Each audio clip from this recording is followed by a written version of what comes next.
Okay, so I know. A certain other YouTuber has already made a couple videos centered around wacky folklore creatures, but given that all the different religions have given us no shortage of horrifying goofballs, I figure there's plenty to go around. So here's a list of 5 ridiculous folklore creatures from around the world. Number 1. The Groose Link. Literal elephant snake. Take a massive snake, and then add an elephant head, and you've got yourself a Groose Link. Originating from South African folklore, it was said to hoard precious metals and live in an underground cave called the Wonder Hole. The eccentric snake monster that it was. In 1917, an English businessman named Peter Grayson was searching South Africa for treasure when he and his party were attacked by something and went missing, leading to rumors that Grayson and his group were taken by the Groose Link. The official story said they were eaten by lions, but I'm a firm believer that Peter Grayson fell victim to the 50-foot-long elephant snake. Number 2. The Bunyip, Australian swamp monster. Australia's a place filled with very unique wildlife.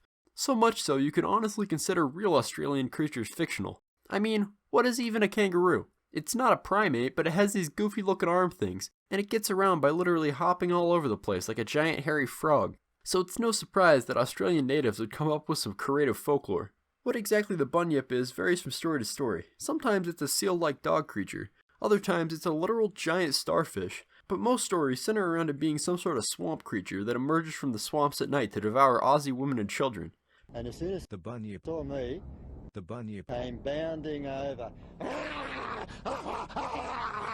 People even claim to have found the skulls of this legendary beast, but they just turned out to be horse skulls. The Bunyip may actually be able to trace its origins all the way back to the now extinct Diprotodon that lived around the time of early Australian Aboriginals, which would explain why sightings of the beast remain so prevalent in Australian folklore to this day. Number 3. Akaname, demon janitor.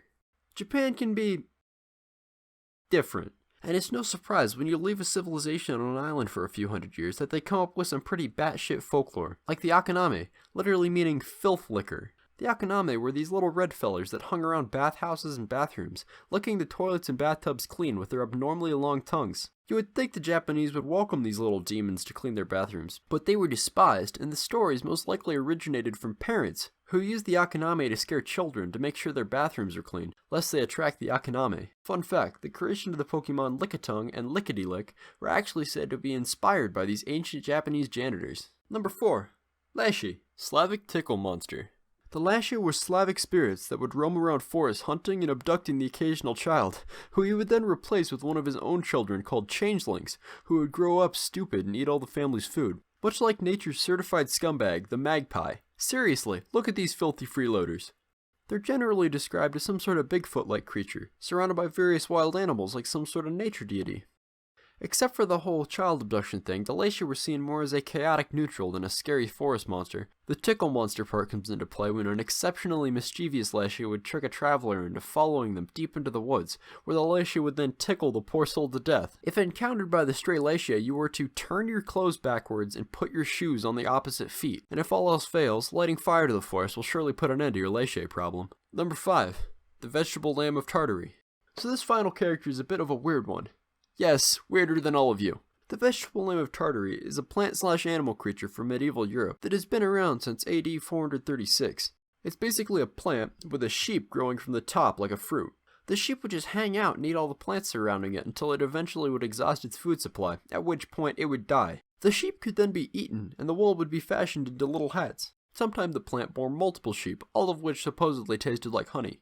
Really, the lamb of Tartary didn't do much other than chill on the top of its whatever this is.